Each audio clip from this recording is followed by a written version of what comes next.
ইসলামের দৃষ্টিতে একজন মানুষকে হত্যা করা, হত্যাকাণ্ডের সাথে জড়িত থাকা, এটা ইসলাম কঠিনভাবে নিষেধাজ্ঞা জারি করেছে এবং এর থেকে বিরত থাকার জন্য বিশেষভাবে আহ্বান করা হয়েছে। কাজেই কারণ এই পূর্ববর্তী যুগের লোকেরা এই হত্যাকাণ্ড করার কারণে, নিরপরাধ মানুষকে হত্যা করার কারণে ধ্বংস হয়ে গেছে। কাজেই আপনার সাময়িক উত্তেজনা, রাগ, ক্ষোভ, বিভিন্ন কারণের কারণে মানুষের উপরে নির্যাতন নিপীড়ন করে, এটা ইসলাম কখনোই সমর্থন করে না। কথা বলুন ঠিক কিনা? কাজেই যারা এই সমস্ত কাজকর্মে লিপ্ত হয়েছে বা লিপ্ত হবে ভবিষ্যতে, বিভিন্ন হত্যাকাণ্ড বা হত্যাকাণ্ডের সাথে নিরপরাধ মানুষকে হত্যা করেছে, নিশ্চয়ই সে ইসলাম বিরোধী, মানবতা বিরোধী এবং মনুষ্যত্বহীন কাজের ভিতরে লিপ্ত হয়েছে। কথা বলুন ঠিক কিনা? প্রিয় হাজিরিন, কথায় কথা চলে আসছে, আলোচনা করব। সম্মানিত হাজিরিন, আমার প্রিয় মাতৃ বাংলাদেশ, মাতৃভূমি আল্লাহ পাক রব্বুল আলামিনের অশেষ মেহেরবানিতে স্বৈরাচার শাসক মুক্ত করেছেন। কথা বলুন ঠিক কিনা?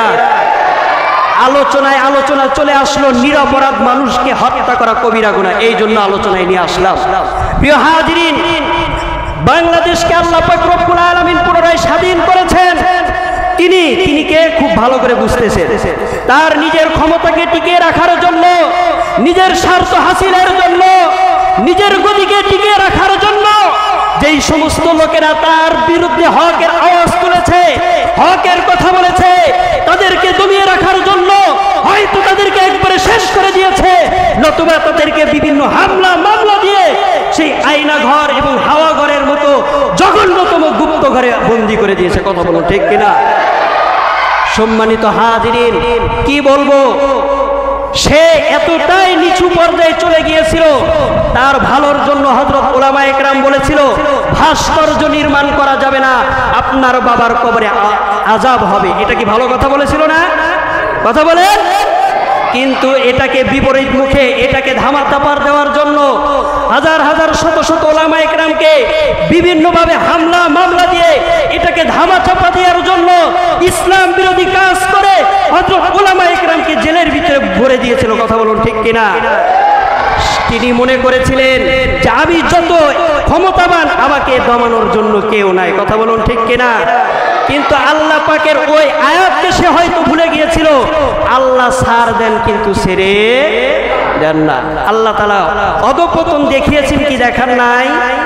জালেম সে যত বড়ই জুলুমবাজি হোক না কেন, এর অধঃপতন একদিন না একদিন হবে আর হয়েছে।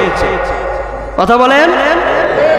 এজন্য সম্মানিত হাজিরিন, আমরা এর থেকে শিক্ষা নেই, ভবিষ্যতেও যারা জুলুমবাজির আখড়া নিয়ে তাদের আস্থানা গড়ে তোলার পরিকল্পনা সাজাবে, তারা যেন এই নতুন প্রজন্ম 2024 সালের এই ইতিহাসটাকে একটু ঘুরিয়ে দেখে। কথা বলো।